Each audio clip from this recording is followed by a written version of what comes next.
하늘과 땅, 바다, 모든 곳에서 길이 시작되는 도시가 있습니다. 국제공항과 국제무역항을 지닌 대한민국의 관문 도시. 과거와 현재, 그리고 미래가 어우러져 색다른 풍경을 선사하는 도시. 바로 인천인데요. 그곳엔 역사의 흔적을 발판 삼아 새로운 도전을 이어가는 사람들이 있습니다. 누구보다 뜨겁게 살고 있는 그들의 이야기를 듣기 위해 소설가 전정희가 인천을 찾았는데요. 발길 닿는 곳, 눈길 가는 곳마다 진한 이야기를 품고 있는 이곳에서 그녀는 오늘 어떤 사람들을 만나게 될까요? 날씨도 너무 좋네. 안녕하세요. 안녕하세요. 소설가 전정희입니다. 근대개항장에 오신 걸 환영합니다. 저희가 걷고 있는 이 길은 어떤 길인가요? 여기가 근대개항 되면서 일본 조개지 지역이거든요. 그 중에서 이제 가장 중심되는 길이라고 볼 수 있는데요. 이 길을 일본 사람들은 혼맛지라고 불렀습니다. 혼맛지? 네. 아, 저희는 이제 본정통이라고 불렀고요. 또 은행이 많아서 네. 은행통이라고도 불리기도 했습니다. 아, 과거 은행이었던 이 건물. 지금은 개항장 거리의 역사를 둘러볼 수 있는 박물관으로 탈바꿈했습니다. 이 태극기는 가장 첫 번째로 네. 만들어지고 사용된 곳이 인천이라고 볼 수 있습니다. 그렇구나. 조미소 통상조약을 맺을 때 미국 대표인 슈벨트 제독이 이런 주문을 했습니다. 이게 나라 대 나라로서 국교를 맺는데 네. 우리는 우리의 국기, 성조기가 있는데 당신네 조선은 하나의 국가라고 하면서도 국기도 없냐?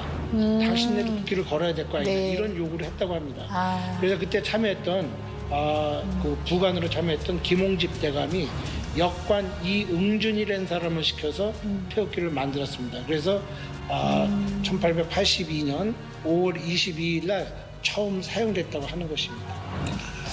그 한국 철도도 가장 첫 번째로 운행된 곳이 인천이라고 볼 수 있는 거죠. 그래서 여기는 이제 그걸 네. 전시하고 있는데요.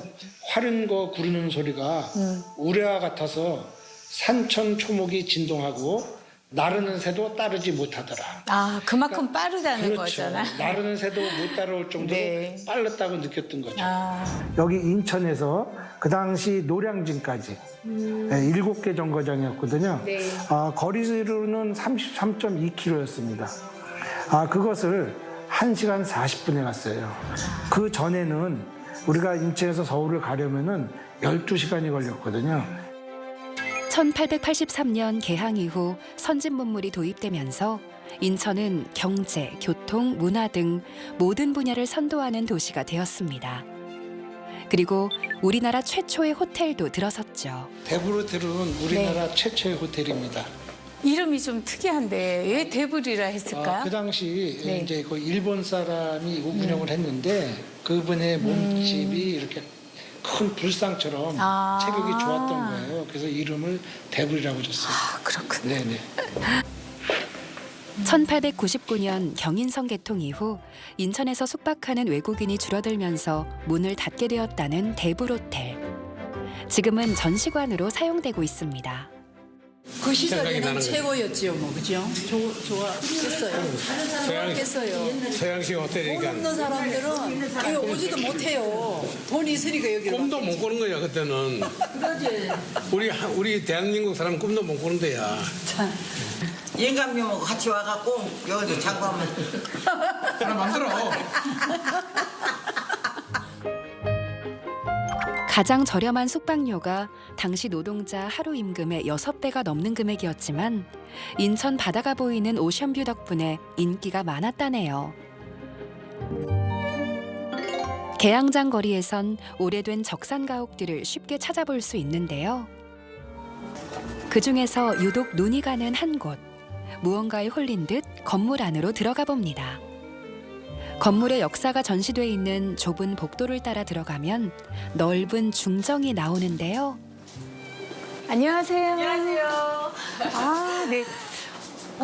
건물이 아주 예사롭지 않은데 네, 여기는 130년 된 예, 일본식 그 마찌아 양식이라는 그런 양식으로 지어진 집이 3층 집이에요. 예전에 3층 집이면 굉장히 큰 집이었죠.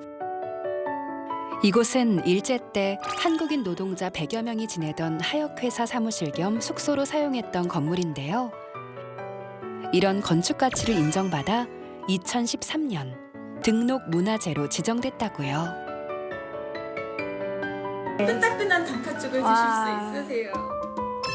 130여 년 전 거리에서 팔았던 단팥죽과 카스텔라를 재현했다는 사장님. 오래된 가옥에서 그 옛날 먹었던 음식을 맛보는 기분 참 색다를 것 같은데요. 우리나라는 밥 대신 먹는 죽, 팥죽이고 일본식은 그 달아요. 그 디저트 개념으로. 저희 집은 단팥죽, 아주 달콤한. 이쯤에서 드는 궁금증 한 가지. 사장님은 왜 130년 된 건물을 그대로 보존하고 있는 걸까요? 사실은 이 동네가 개항을 예전에는 아주 작은 인천이 작은 어촌이었어요. 그러면서 개항이 되면서 사실은 처음 도시가 된 거거든요. 그래서 사실은 바다가 개항이 된 거라고 그래가지고 그 러시아 혁명사에 보면 포트 오브 레볼루션이라는 그 혁명의 단지라는 그 글귀가 있어요. 그래서 인천은 저는 혁명이 된 거라고 생각을 해요. 개항이 되면서. 개항 이후 인천은 많은 변화를 겪었습니다. 모든 것들이 급격하게 발전하기 시작했고 수많은 최초를 만들어내며 성장한 인천은 청나라와 일본의 치열한 세력 다툼이 벌어지는 곳이기도 했는데요. 길게 뻗은 이 계단이 바로 그 증거입니다. 이 계단이 바로 청일 조계지 경계 계단이라고 합니다. 오른쪽이 일본, 왼쪽이 청나라로 나뉘어졌다라고 합니다. 청일 조계지 경계 계단을 기준으로 왼편에 위치하고 있는 청나라 조계지. 인천항을 통해 조선에 온 청나라 사람들이 마을을 이루고 살던 곳인데요. 지금은 차이나타운으로 불리는 곳이죠. 인천 차이나타운에서 빼놓을 수 없는 것이 바로 중국집. 빵 사이에 새우살 반죽을 넣고 튀겨 만드는 멘보샤. 현지의 맛을 살리기 위해 일반 식빵이 아닌 중국식으로 만든 특별한 빵을 사용한다는데요. 보기만 해도 군침이 도네요. 이곳의 대표인 장군유 씨는 아버지의 뒤를 이어 중국집을 운영하고 있는 화교 2세로 지금은 아들이 가업을 잇고 있답니다. 3대째 이어진 식당. 세월의 흐름에 맞춰 중식 메뉴도 조금씩 변하면서 명맥을 유지하고 있었습니다. 안녕하세요. 네, 어서 오세요. 아, 네. 사장님, 여기 손님들이 상당히 많으시네요. 아, 예. 입구부터 맛있는 냄새가 나는데요. 그러세요? 네.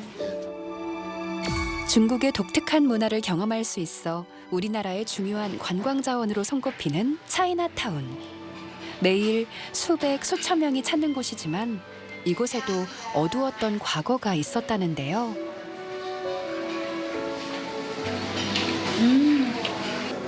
6.25 사변 때문에 이게 끊겼잖아요. 중국하고 왕래가. 여기가 다 죽었어요. 차이나타운이 다 죽었어요. 뭐 심한 말로 얘기하면은 돌멩이 던져도 맞을 사람이 없었어요.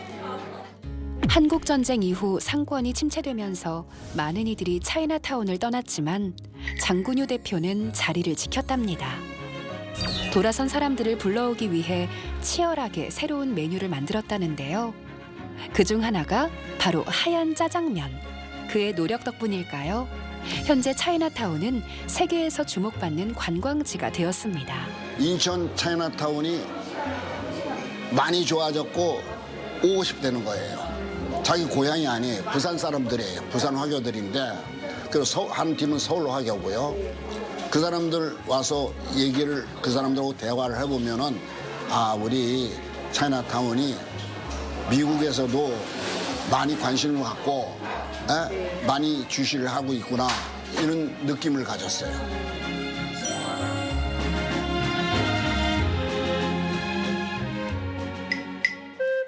개항장 거리와 차이나타운에 이어 소설가 전정희가 향한 곳은 항미단길이라 불리는 곳인데요. 이곳에선 또 어떤 사람을 만나 어떤 이야기를 들을 수 있을까요? 이곳은 지금 항미단길이라고 명명되어져 있긴 하지만 네. 그 전에는 보물거리, 선고점이 융성하던 거리였어요. 북성포구 옆에 자리한 항미단길. 한때 그물집과 선구점이 성황을 이루던 곳이지만 어업의 중심이 연안부두로 옮겨가면서 지금은 몇몇 원주민들만이 자리를 지키고 있습니다. 뭐 판매는 없고 그냥 역사관식으로. 지금은 역사관식으로. 한때 12군데나 되던 그물집이 지금은 2-3군데밖에 남지 않았을 정도로 쇠락해가고 있는 항미단길. 인천의 역사를 고스란히 품고 이곳에 최근 변화의 바람이 일고 있습니다. 오래된 골목이 품고 있는 추억과 향수를 이어가기 위해 뜻있는 사람들이 모여 항미단길 살리기 운동을 펼치고 있는 것인데요. 예전에 오래된 어른들 내지면 오래된 역사와 과거의 이 길을 지키고자 아니면 지금 현재 이 길을 지키고자 노력하는 저 같은 사람 그리고 미래의 이 길을 갖고 갈 젊은이들이 여기 와서 좋았다. 이 길은 뭐지? 그리고 돌아가셔서 항미단길을 걸었었더니 너무 행복해. 그 항미단길을 다시 가보고 싶어라는 생각이 들게끔 이 길을 유지하고 이 길을 갖고 가고 싶습니다. 세월의 흐름에 따라 기억 속에서 잊혀져 가던 항미단길이 예술과 문화라는 새로운 모습으로 되살아나듯 지금은 쓸모가 줄어든 인천 내항에도 새로운 희망이 싹트고 있는데요. 사람들은 이것을 제물포 르네상스라 부릅니다. 인천이 꿈을 키우면은 그것이 바로 대한민국의 미래가 될 것이라고 하는 확신입니다. 이미 시작되었습니다. 개항 후 140년. 최초의 도시에서 최고의 도시로 거듭나기 위해 저마다의 방법으로 노력하는 사람들. 그들이 만들어낼 제물포 르네상스를 기대해 봅니다.